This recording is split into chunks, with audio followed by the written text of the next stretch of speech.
L'amiral Marcus Hay poussa la porte de la salle de conférence du JSOC, s'attendant au calme silencieux qu'il trouvait toujours avant le lever du soleil. Au lieu de cela, il s'arrêta net. Une femme seule était assise à la longue table polie. Le lieutenant Riley Ward, début de la trentaine, vêtu d'un uniforme simple du renseignement, sans écusson, sans grade visible et sans aucune raison de se trouver dans une salle destinée aux dirigeants. Pourtant, elle était là, démontant calmement un M-Sen, cette barrette éprouvée au combat, comme s'il était une extension de ses propres mains. Les pas ralentirent dans le couloir alors que les officiers qui passaient l'apercevaient. Quelques chuchotements flottèrent dans l'air. Quelqu'un eut un sourire en coin. Un autre marmonna. Qu'est-ce qu'une gratte-papier du renseignement fait avec ce monstre? La voix de Hay traversa net la pièce. « Lieutenant, pourquoi êtes-vous ici ?» Riley ne tressaillit pas. Elle ne leva pas les yeux. Elle continua de travailler avec une précision calme et régulière qui ne correspondait ni à son grade, ni à son uniforme, ni à l'histoire que racontait son dossier personnel. Hay fit un pas de plus, et en ce seul instant, il vit quelque chose dans ses mains. Quelque chose qui n'appartenait à aucun lieutenant du renseignement ordinaire. Avant de commencer, assurez-vous de vous abonner à la chaîne pour ne jamais manquer ces histoires vraies de courage. Et dites-nous dans les commentaires, d'où nous regardez-vous aujourd'hui? Le lieutenant Riley Ward ressemblait au genre de personne que les gens négligeaient sans même essayer. Un uniforme simple du renseignement de la marine. Pas d'écusson de combat, pas de grade visible sous le col de son maillot de corps. Pas de médaille, pas d'arrogance, aucun signe de quelqu'un qui avait un jour dépassé le cadre d'un bureau. Pour la plupart, elle semblait oubliable, le genre d'officier subalterne qui se fondait dans l'arrière-plan du JSOC sans laisser la moindre ombre derrière elle. Mais plus l'amiral Marcus Hay l'observait, plus il remarquait la seule chose qu'elle ne pouvait pas cacher, l'intensité silencieuse de ses mouvements, le calme chirurgical de ses mains et l'immobilité de quelqu'un qui avait vécu bien plus près du danger que son uniforme ne l'admettait. Hay était dans les opérations spéciales depuis plus de 4 décennies. Il avait commandé des équipes SEAL en Irak, en Afghanistan, dans la Corne de l'Afrique et dans trop d'endroits sans nom pour les compter. Il avait enterré des amis, sauvé des inconnus et appris à lire les gens en quelques secondes. C'était quelque chose que le temps gravait en vous, la capacité de sentir quand quelqu'un n'était pas ce qu'il prétendait être. Et la femme devant lui, assise seule avant l'aube, démontant un barrette calibre 50 comme si elle époustait un vieil ami, elle n'était pas ce que disait son dossier. Il souleva sa fiche personnelle du dossier qu'il avait apporté. Propre, bien rangé, presque suspectement simple. Division d'analyse du renseignement naval affectée au JSOC il y a 8 mois. Pas de déploiement, pas de qualification longue distance. Pas de spécialité en armement. Rien, absolument rien n'expliquait pourquoi elle manipulait une arme plus lourde que certains marines avec le genre de grâce que la plupart des tireurs n'atteignaient jamais en une vie. Riley ne parla pas. Elle n'essaya pas de se justifier ou de défendre la raison pour laquelle elle avait un M107 usé par la guerre sous la table. Elle continua simplement son travail. Mouvement lent, fluide, efficace. Une expiration silencieuse avec chaque pièce qu'elle mettait de côté. Elle ne regarda pas les officiers qui chuchotaient dans l'embrasure de la porte. Elle ne tressaillit pas aux commentaires sournois qui glissaient depuis le couloir. Même lorsque les gens ricanaient, l'analyste jouait encore au sniper. Elle restait composée, presque détachée, comme si leurs opinions n'étaient rien de plus que du vent passant devant une fenêtre fermée. Cette immobilité mettait les gens mal à l'aise. Elle rendait Hay curieux. Il s'approcha, observant ses mains, les traces de doigts sur le récepteur. Les légères piqûres le long du canon usé par des tempêtes de sable qu'aucune arme restée au pays n'avait jamais enduré. La ligne subtile d'usinage personnalisé le long de la bouche du canon. Un travail qu'il n'avait pas vu depuis des décennies. Un travail que seuls les maîtres artisans et les tireurs d'élite de la vieille école savaient faire. Des techniques presque éteintes. Quelque chose ne collait pas. Quelque chose clochait. Ou plus précisément, quelque chose était caché. Riley fit enfin une pause pour attraper un chiffon, et elle remarqua un autre détail. Un carnet de terrain à côté de son équipement. Les bords effilochés, la couverture tachée, les pages gonflées par une humidité qui semblait être celle du désert, cuite en elle par des années d'utilisation intensive. Aucun officier du renseignement ne portait une chose pareille. Pas à moins d'avoir passé du temps dans des endroits qu'aucune carte ne montrait publiquement. Il jeta un coup d'œil vers la porte alors qu'une silhouette familière entrait. Le maître principal Donovan Brigg, milieu de la cinquantaine, une cicatrice sur la mâchoire venant de Somalie. Les yeux perçants comme un faucon. L'homme avait formé la moitié des tireurs longue distance des opérations spéciales pendant les années 90 et 2000. Briggs se figea au moment où il vit le fusil de Riley. Il ne s'adressa pas à elle. Il s'adressa à l'arme. Nom de Dieu, qui vous a appris à régler un canon comme ça? Riley ne répondit pas. Elle n'en avait pas besoin. Ses mains l'avaient déjà fait. Le capitaine Lauren Keating entra ensuite, commandante du groupe de développement de la guerre spéciale. Une posture nette et stratégique même avant le lever du soleil. Elle scanna la pièce. Aïe, Briggs, Riley, le fusil. Et quelque chose dans son expression changea. Une lueur de reconnaissance peut-être, ou de suspicion. Mais elle garda le silence, attendant que Aïe parle en premier. Il retourna son dossier personnel et tapa sur la page d'un doigt. Votre dossier dit renseignement. Vos mains disent tout autre chose. Alors, je vais vous demander à nouveau, lieutenant, que faites-vous exactement ici? Riley croisa son regard pour la première fois. Pas de peur, pas d'attitude, juste une acceptation calme, comme si elle savait que ce moment arriverait tôt ou tard. Elle ne mentit pas. Elle ne se proposa pas non plus de donner des détails. Elle dit simplement « Je nettoie mon fusil, monsieur ». Et d'une certaine manière, cette réponse était la partie la moins crédible de toutes. L'amiral Aïe ne laissa pas le silence s'étirer longtemps. Il voulait des réponses et il les voulait maintenant. Mais chaque fois qu'il insistait, Riley n'offrait rien de plus que le strict minimum, des réponses factuelles et nettes qui ne révélaient rien et cachaient tout. Qui vous a autorisé à porter cette arme ici? Elle a été transportée avec mon équipement réglementaire, monsieur. Pourquoi avez-vous un M107 de toute façon? Il m'a été assigné.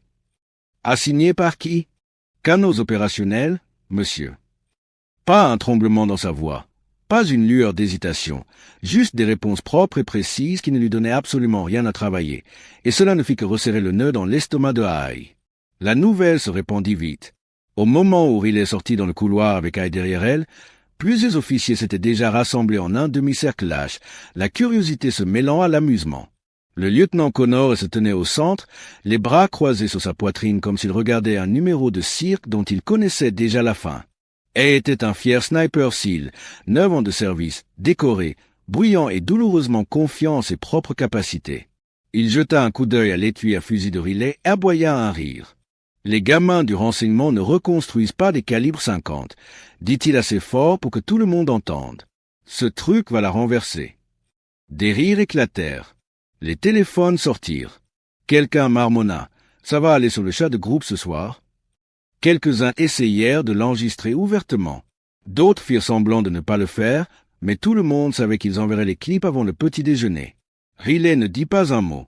Elle ne leva pas la tête. Elle absorba simplement le bruit comme s'il s'agissait de la météo. Bruyant, irritant, mais inoffensif. Son silence ne se lisait pas comme de la peur. Il ne se lisait pas comme de la honte. Il se lisait comme quelque chose de bien plus troublant. De l'endurance, comme si elle avait entendu bien pire dans des endroits bien plus rudes. Aïe le remarqua. Briggs le remarqua. Et même Keating fit une pause, observant Riley comme un joueur d'échecs étudie un nouveau coup surprenant. L'amiral s'interposa finalement entre elle et la foule grandissante. « Lieutenant, dit-il, la voix tranchante. Si vous avez fini de faire le beau, nous nous dirigeons vers le stand de tir. » Et eut un sourire en coin. « Pourquoi faire, monsieur? On teste si elle peut le soulever sans tomber? » Quelques officiers ricanèrent.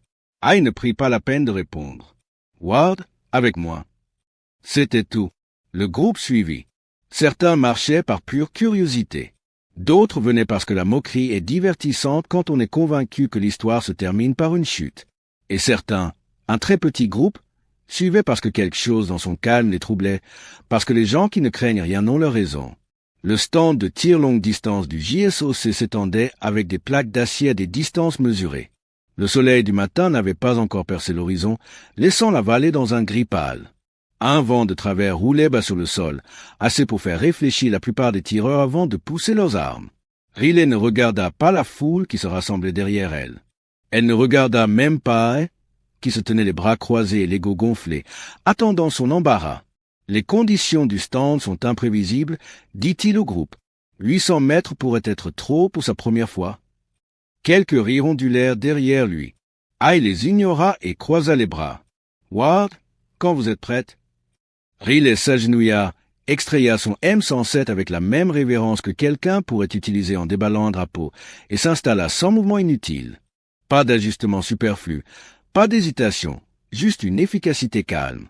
Elle s'avança, la voix dégoulinante de sarcasme. Elle va rater la première cible à 8 cents.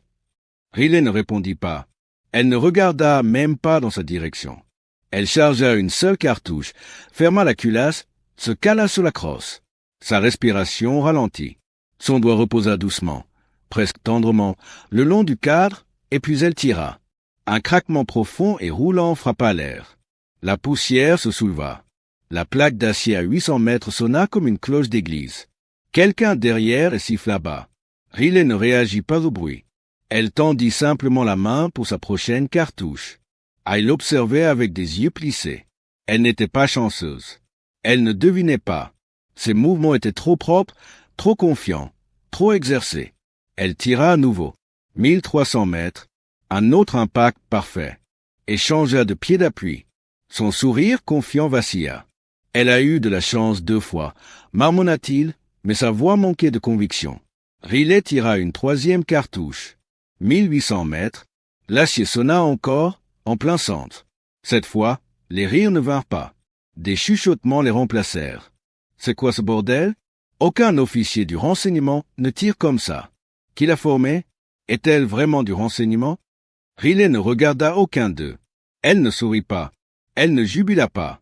Elle continua simplement son travail comme si elle était seule, comme si le monde derrière elle n'existait pas, et essaya de sauver sa fierté. « Monsieur, ça ne veut rien dire. N'importe qui peut répéter sur ces distances. C'est juste de la politique de toute façon.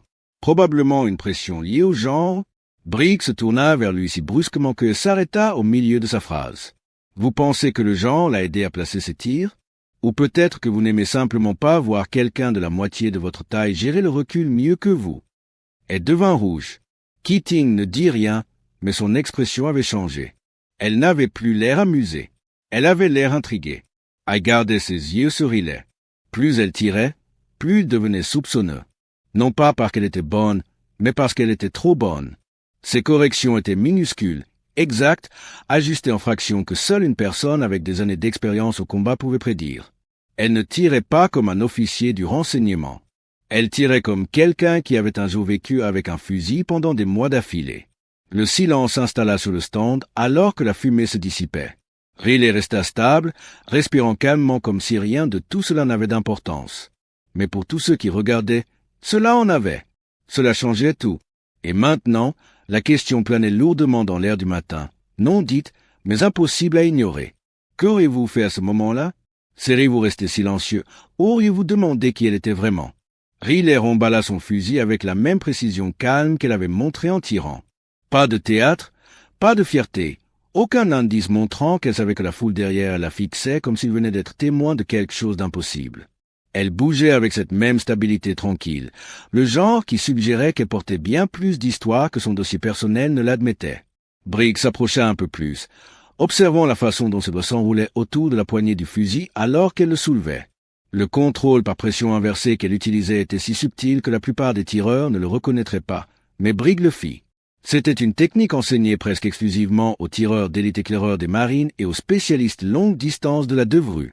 Les tireurs qui vivaient dans la terre apprenaient à combattre avec le fusil au lieu de laisser le recul dicter le tir et s'entraînaient jusqu'à ce que l'instinct remplace la pensée. Les officiers du renseignement ne tenaient pas les fusils comme ça. Riley ajusta légèrement l'arme, révélant les faibles lignes d'usinage près de la bouche du canon. Le souffle de Briggs se coupa un instant. Il connaissait ce motif, vieux, presque éteint, le genre de méthode de précision qu'il n'avait vu qu'une seule fois dans toute sa carrière. Et l'homme qui l'utilisait avait été une légende dans leur monde. Un sniper si doué que les jeunes opérateurs traitaient son nom comme une histoire au lieu d'un souvenir. Briggs ne dit rien. Pas encore. Mais quelque chose dans sa posture changea. La moquerie s'évapora. Il l'étudiait maintenant, il ne doutait plus d'elle. Le capitaine Lorraine Keating les rejoignit sur le pas de tir, les bras croisés, les yeux plissés avec une attention qu'elle n'avait pas montrée plus tôt.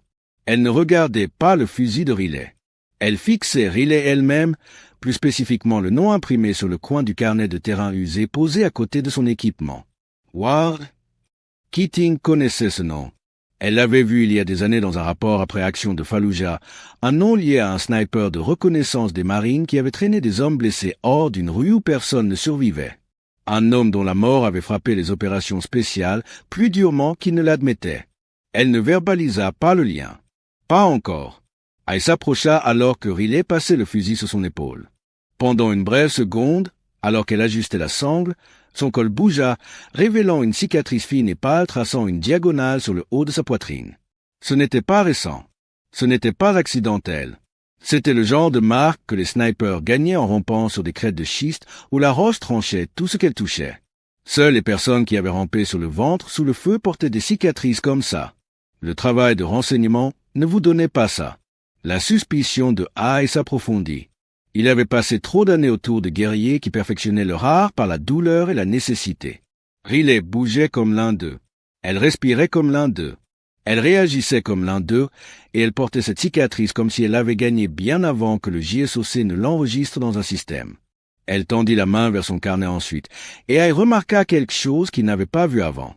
Des grains de sable beige incrustés en permanence le long des bords des pages, fusionnés dans le papier comme s'ils étaient là depuis des années. Il en frotta un peu sur son pouce. Pas du sable local, pas du sable d'entraînement. Du sable fin et léger du désert, du sable syrien, le genre qui s'accrochait à tout. Uniforme, équipement, couverture, carnet. Après des nuits passées sur des lignes de crête à attendre qu'une cible de haute valeur sorte à découvert, la suspicion de Haï se transforma en certitude.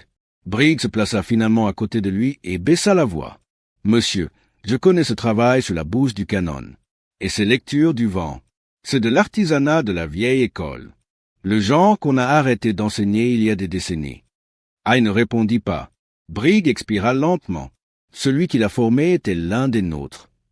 Les mots avaient du poids. Une vérité lourde et silencieuse. Le genre qui s'installait dans la pièce comme de la poussière. Riley ne réagissait à rien de tout cela.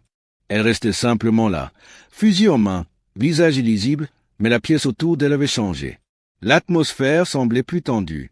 Les officiers qui avaient ri plus tôt chuchotaient maintenant dans l'incertitude. Elle observait avec un mélange de frustration et d'autres choses. Peut-être de la peur, peut-être de l'envie, peut-être la réalisation accablante qu'il avait sous-estimé quelqu'un qu'il n'aurait pas dû. Keating gardait les yeux fixés sur le nom sur le carnet. Haï observait la posture de Riley, trop contrôlée pour quelqu'un qui travaillait derrière des écrans. Briggs étudiait son fusil comme s'il s'agissait d'un message écrit dans l'acier. Quelque chose clochait, quelque chose était caché, quelque chose de lourd. Riley Ward n'était pas qui elle semblait être. Et pour la première fois depuis qu'elle était entrée au JSOC il y a des mois, les gens autour d'elle commençaient à le sentir. La salle de briefing semblait plus petite qu'il y a une heure. Haï se tenait en bout de table, les mains jointes derrière le dos, les émotions illisibles. Riley se tenait à quelques mètres, son expression calme et pas insouciante. Une acceptation tranquille comme si elle savait déjà ce qui allait arriver. Briggs s'attardait près du mur du fond, les yeux vifs, l'étudiant comme un historien étudie une relique qu'il pensait que le monde avait perdue. Elle était affalée dans une chaise, feignant une confiance qu'il ne ressentait plus tout à fait. Haï tapa légèrement sur la table. « Lieutenant Ward, équipez-vous. Nous retournons au stand de tir. » Elle fronça les sourcils. « Pourquoi faire? Elle a déjà... » Haï ne le regarda pas. « Nous allons à 2300 mètres. » Une pause lourde s'installa dans la pièce. 2300 mètres n'était pas un simple test. C'était un seuil que seule une poignée de tireurs dans les opérations spéciales avaient jamais franchi dans des contextes contrôlés, et seule une fraction l'avait fait sous pression. Riley ne discuta pas. Elle ne demanda pas pourquoi. Elle hocha simplement la tête une fois. Quelques minutes plus tard, le groupe se déplaçait à travers la base vers le complexe longue distance. Le soleil matinal avait commencé à se lever, peignant un or doux à travers la vallée. Mais l'air semblait tendu, presque cassant, comme si la vérité attendant de faire surface avait un poids. Lorsqu'ils atteignirent la ligne de tir, Riley déballa tranquillement son fusil à nouveau. Pas de théâtre, pas d'hésitation. Elle ajusta sa position avec le même souffle calme et délibéré qui avait déclenché toute cette confrontation. Briggs observait attentivement. Ses yeux n'étaient pas sur l'arme. Ils étaient sur ses mains. Riley étudia le mirage d'abord, traçant des courants invisibles avec son regard. Elle avait l'air de lire l'air, pas de deviner. Elle scanna la crête, puis la vallée, puis la façon dont la poussière roulait en minuscules spirales près du sol.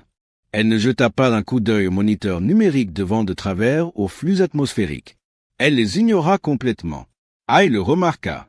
Elle le remarqua. Tout le monde derrière elle le remarqua. Elle voyait le vent de la façon dont seule une poignée de snipers dans le monde pouvait le voir. Pas comme des chiffres, mais comme un comportement. Elle toucha enfin son cadran d'élévation. Juste un léger ajustement. Briggs fronça les sourcils.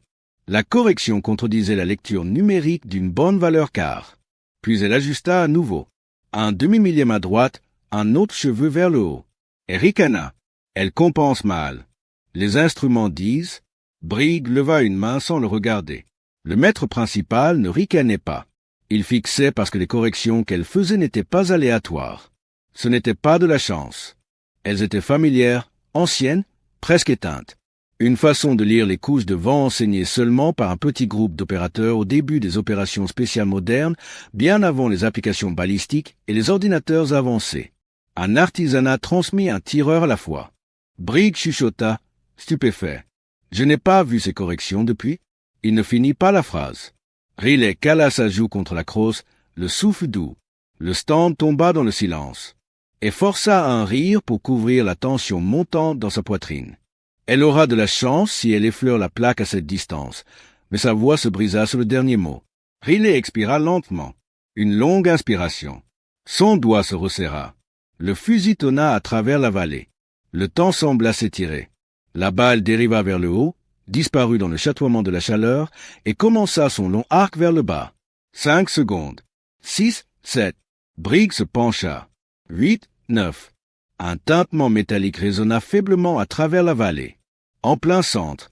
Pendant un moment, personne ne bougea. Personne ne respira. Puis tout d'un coup, le monde bascula, mais pas avec des célébrations. Pas avec des applaudissements. Avec le silence. Un silence épais, lourd, stupéfait. Et regardait droit devant, la mâchoire serrée, la gorge nouée. Sa confiance, l'arrogance qu'il portait comme une armure, se fissura, non pas brisée, non pas disparue, mais assez brisée pour laisser l'humilité s'infiltrer. Elle garda sa voix égale. Lieutenant Ward, ça suffit. Je veux la vérité maintenant. Riley se leva lentement, le fusil bercé dans ses bras. Son expression ne changea pas. Pas de peur, pas de victoire, juste l'acceptation. Elle regarda Aïe et dit calmement, « J'ai réussi un tir en Syrie. » Et cligna des yeux. Quel genre de tir? Riley soutint son regard. 2840 mètres et des poussières. Je ne me souviens pas de la décimale exacte.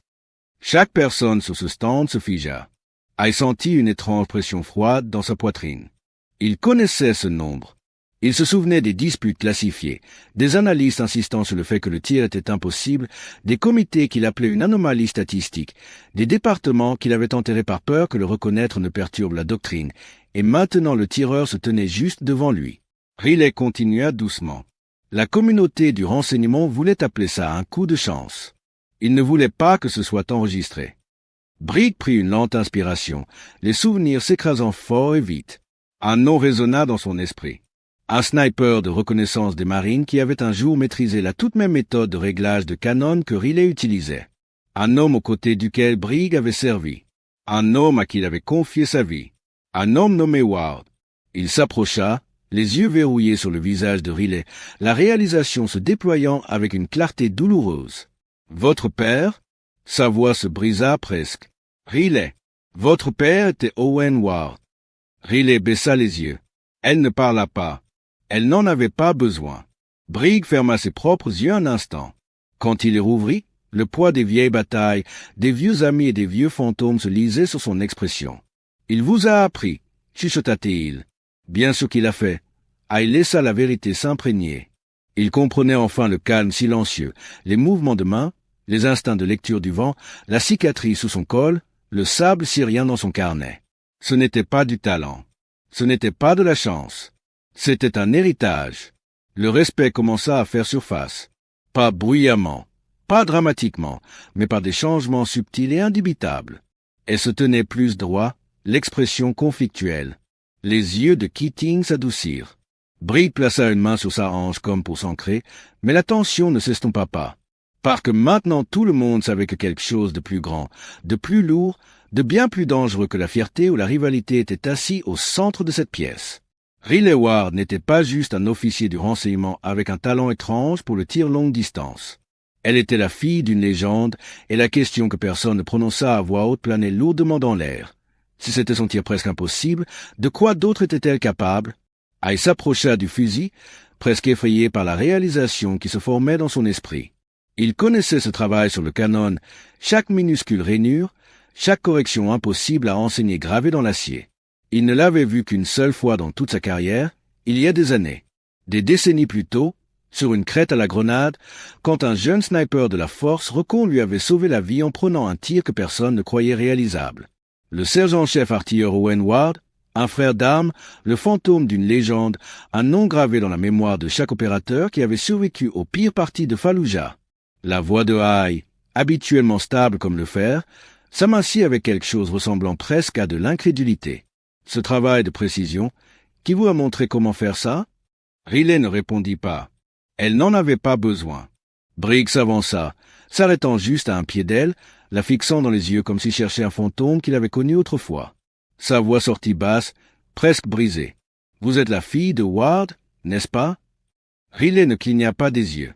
Elle ne recula pas. Elle hocha simplement la tête une fois, calme, humble, acceptant la vérité qu'elle avait passé des années à protéger. Un silence se répandit dans la pièce comme une vague lente.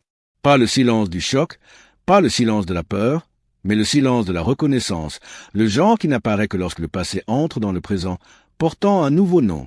Elle sentit sa posture changer sans réfléchir, ses épaules s'abaissèrent. Son ton s'adoucit. Il n'y avait plus de grade dans sa voix maintenant, seulement de la mémoire. « Votre père, il m'a sauvé la vie, » dit-il doucement. Fallujah l'a pris. Mais avant ça, il a porté la moitié de cette communauté sur son dos.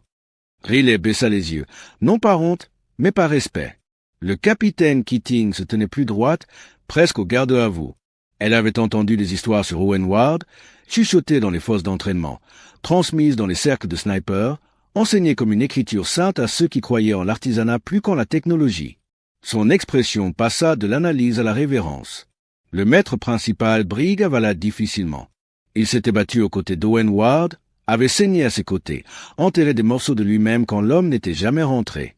Voir les mouvements de Riley, voir ses corrections, voir sa discipline, c'était comme regarder le dernier écho vivant d'un art presque effacé par le temps. La moquerie précédente de la salle s'évapora complètement. Et, autrefois arrogant et méprisant, restait maintenant figé. Plus de mots derrière lesquels se cachaient. Personne n'osait parler. Personne n'osait bouger. L'air semblait lourd, émotionnel, réel, comme si les fantômes de Fallujah et de Syrie se tenaient à côté d'eux, leur rappelant que les légendes ne sont pas toujours bruyantes, et que parfois la personne la plus silencieuse de la pièce porte le nom le plus lourd. Et maintenant, finalement, tout le monde comprenait. Il comprenait pourquoi Riley Ward était ici, pourquoi elle avait caché son passé, pourquoi elle portait l'artisanat de son père dans le silence plutôt que dans la fierté. Elle ne se cachait pas parce qu'elle craignait le jugement. Elle se cachait parce que le poids de l'héritage est plus lourd que n'importe quel fusil. La crise éclata moins de 24 heures après que l'identité de Riley fut révélée. Haï était encore en train de traiter tout ce qu'il avait appris quand le CENTCOM convoqua un briefing d'urgence. Un facilitateur de haute valeur en Afrique de l'Est, un homme coordonnant des pipelines d'armes et négociant des matériaux au potentiel catastrophique, préparait une frappe massive contre l'installation américaine à Djibouti. Les options traditionnelles étaient impossibles. La cible était profondément à l'intérieur d'un complexe montagneux entouré d'un terrain hostile et de restrictions politiques superposées. Il n'y avait qu'une seule solution. Une interdiction longue distance depuis une crête isolée à près de 2800 mètres. Haï n'hésita pas. Le lieutenant Ward prendra le tir. Briggs n'attendit pas la permission. Je suis son observateur. Haï eut l'air de vouloir s'y opposer, mais Haï le coupa avant qu'un son ne s'échappe. Lieutenant Haï, vous êtes affecté à la sécurité d'exfiltration. Haï avala difficilement, le ressentiment bouillonnant sous la surface. Mais la mission était plus grande que la fierté et tout le monde le savait. Des heures plus tard, l'équipe atterrit en Afrique de l'Est sous un ciel sans lune. L'air portait la chaleur d'une journée qui avait brûlé la vallée à vif. La crête surplombant le complexe était déchiquetée, jonchée de pierres instables qui bougeaient sous chaque pas. Mais Riley se déplaçait avec un calme exercé. Pas vite, pas imprudemment, juste avec certitude. Briggs suivait quelques pas derrière, scannant le terrain avec les instincts las d'un homme qui avait survécu à trop de nuits comme celle-ci. Ils atteignirent leur position de planque à 2690 mètres du complexe cible. La vallée s'étendait sous eux comme une chose vivante. Les thermiques changeaient, la poussière tourbillonnait, le vent glissait à travers des couches que les instruments ne pouvaient pas entièrement mesurer. Une pression comme celle-ci brise même les tireurs expérimentés, murmura Briggs. Mais Riley ne tressaillit pas. Pendant 14 heures, elle ne fit rien d'autre qu'observer. Elle regarda comment la chaleur changeait avec la descente du soleil, comment le vent s'enroulait autour des falaises, comment la poussière montait, tombait et dérivait avec des courants invisibles. Elle construisit une carte mentale du vent plus précise que tout ce que les ordinateurs de Sutherland pouvaient fournir. Elle communiquait des mises à jour par radio, mais la tension irradiait de sa voix. Il savait qu'il avait commis une erreur quelques jours plus tôt, une conversation imprudente avec un journaliste qu'il supposait inoffensive. Il n'avait pas divulgué de détails, mais il avait donné assez de miettes pour que les analystes ennemis resserrent leur chronologie de sécurité, et cela se voyait. Juste après le crépuscule, Briggs repéra un mouvement soudain à travers la lunette. La cible apparut tôt, flanquée de lieutenants, se dirigeant vers la cour avec beaucoup moins d'avertissement que prévu. La voix d'eux se brisa à la radio. Nous avons du mouvement, plutôt que prévu. Ils savent quelque chose. Riley ne paniqua pas. Elle ne parla pas. Elle expira seulement lentement. Briggs tendit la main vers le matromètre, puis s'arrêta. Riley ajustait déjà ses cadrans, mais la correction qu'elle faisait contredisait chaque lecture numérique. Un décalage complet vers la droite, une élévation légèrement plus haute. Briggs sentit sa poitrine se serrer. Riley, les instruments disent... Elle secoua la tête une fois. Il se souvint des mots d'Owen Ward des décennies plus tôt. Fais confiance à l'air. Fais confiance à tes yeux. Sens le voyage de la balle avant de l'envoyer. Briggs baissa l'instrument. Il se pencha tout près. À toi de jouer, chuchota-t-il. Je te fais confiance. Riley s'installa derrière la lunette. Sa respiration ralentit, devenant quelque chose de mécanique, contrôlé. La vallée chatoyait sous les dernières traces de la lumière du jour. Elle regarda la cible faire un pas dans une zone de terrain découvert. Puis elle pressa la détente. Le fusil tonna à travers la crête, résonnant jusque dans la vallée. La balle s'éleva dans l'obscurité, disparaissant le temps d'un battement de cœur. Puis à un autre, 5 secondes, 6, 7, l'air changea. Les vents entrèrent en collision à mi-bande, claquant la balle sur le côté. Elle corrigea, plongea, s'enroula, se stabilisa. 8 secondes. 9, un bruit sous-métallique et faible résonna depuis le complexe, impact confirmé. Briggs expira dans une pure incrédulité. Tu l'as eu? En bas, la cour entra en éruption. Les gardes tournaient en rond, criant vers le ciel, cherchant des avions ou des drones. Ils ne regardèrent pas une seule fois vers la crête à 3 kilomètres de là. Riley ne célébra pas. Elle commença simplement à démonter le fusil et appela frénétiquement par radio. Des patrouilles bougent. Ils fouillent les lignes de crête. Vous devez vous exfiltrer maintenant.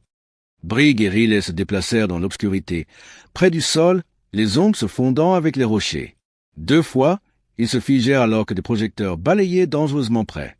Une fois, ils entendirent des voix à portée de bras, des soldats ennemis parcourant le flanc de la colline à la recherche du fantôme, qui venait de briser leur défense. Ils restèrent silencieux. Ils continuèrent de bouger. Au moment où ils atteignirent le point d'extraction, l'épuisement s'accrochait à leur corps comme une seconde peau. Mais ils y arrivèrent. Et des heures plus tard, à l'intérieur d'un canal sécurisé du JSOC, la confirmation arriva. La cible ne coordonnait pas seulement des attaques. Il préparait des matériaux pour une frappe radiologique visant 8000 Américains stationnés à Djibouti. Le tir de Riley n'avait pas seulement éliminé une menace. Il avait arrêté une catastrophe. Une balle, une distance impossible, un lieutenant silencieux qui portait un héritage que le monde avait presque oublié. De retour au JSOC, l'atmosphère passa de la tension à quelque chose de bien plus lourd. Les analystes du renseignement assemblèrent les communications interceptées, les routes d'approvisionnement perturbées, les transactions gelées. Au final, il n'y avait aucun doute. Le tir de Riley avait empêché une catastrophe radiologique qui aurait déchiré la base de Djibouti et tué des milliers de personnes. Ce qu'elle avait fait en 9 secondes avait changé le cours de toute une région. Pourtant, Riley n'en parla pas. Elle ne demanda pas quelle était l'ampleur de l'impact. Elle écouta simplement, hocha la tête une fois et porta le poids tranquillement sur ses épaules. Elle n'était plus le même homme qui s'était moqué d'elle quelques jours plus tôt. Il se tenait devant elle dans un couloir calme, sa posture n'étant plus défensive ou fière, mais humble, presque incertaine. Il prit une inspiration, puis dit « J'avais tort. Pas d'excuses, pas de diversion, juste la vérité. » Il lui raconta que son oncle avait servi à Fallujah, un officier des marines sorti d'une zone mortelle par nul autre que le sergent-chef artilleur Owen Ward. « Votre père a sauvé ma famille, » dit-il. « J'aurais dû respecter ce nom dès le début. » Riley accepta les excuses avec la même grâce calme qu'elle portait partout. Pas d'amertume, pas de jugement, une simple reconnaissance entre deux personnes qui se comprenaient enfin l'une l'autre. Quelques jours plus tard, l'amiral l'appela dans son bureau. La pièce était vide à l'exception d'une seule boîte vitrine sur la table. À l'intérieur reposaient les plaques d'identité de son père, ses notes de terrain abîmées et une photographie délavée de High, Brigg et Owen Ward debout côte à la grenade. La voix de High s'adoucit en la lui tendant. « Je lui ai promis de veiller sur vous, » dit-il doucement. « Il m'a demandé de vous transmettre ceci quand vous seriez prête. » Riley toucha le verre, son pouce traçant la vieille photographie avec une tendresse qui portait des années de souvenirs inexprimés. Brigg arriva ensuite, portant le fusil de l'héritage. Le vieux M107 usé par la bataille, réglé avec la même méthode éteinte que Riley avait reconnue le premier jour où elle avait touché son propre fusil. La crosse avait été refinie, mais les gravures restaient. La lignée de l'artisanat, les noms des hommes qu'il avait portés, finissant maintenant par le sien. « Ceci vous appartient, » dit Brigg. « Votre père faisait confiance à l'artisanat. Maintenant, c'est à vous de le porter vers l'avant. » Des semaines plus tard, Riley Ward marchait sur le terrain de Quantico avec un nouveau but. 18 étudiants de différentes branches l'attendaient sur la ligne de tir, jeunes, déterminés, affamés d'apprendre. Elle posa le fusil de l'héritage sur la table à côté du carnet de terrain de son père et parla de sa voix calme. « Rien d'important ne se trouve dans vos applications balistiques, » dit-elle. « La vraie force est silencieuse. Le respect se gagne dans le silence après le tir. Et les héritages ne s'héritent pas, ils se portent. » Alors que le vent dérivait à travers le stand, ces mots s'installèrent dans les cœurs de la prochaine génération. Et quelque part dans ce moment, l'arc que Riley avait un jour appris dans l'ombre trouva une nouvelle maison dans la lumière. La plupart des héros marchent parmi nous silencieusement. Vous ne savez jamais quel visage calme porte des décennies de courage, ou quel uniforme ordinaire cache un héritage bâti sur le sacrifice, la discipline et le poids silencieux de choix fait loin de chez soi. Riley Ward n'a jamais demandé de reconnaissance, n'a jamais cherché d'applaudissements, et n'a jamais cherché à être autre chose que ce que son père lui avait appris à être. Stable, préparé et humble dans les moments qui comptaient le plus. Son histoire est un rappel que la grandeur arrive souvent sans annonce, portée par des gens qui n'attendent rien et donnent tout. Si vous avez aimé cette histoire, n'oubliez pas de vous abonner à la chaîne Cohésion Interne pour découvrir d'autres récits de femmes d'exception dans les forces armées. Ces histoires gardent le courage vivant pour les générations à venir.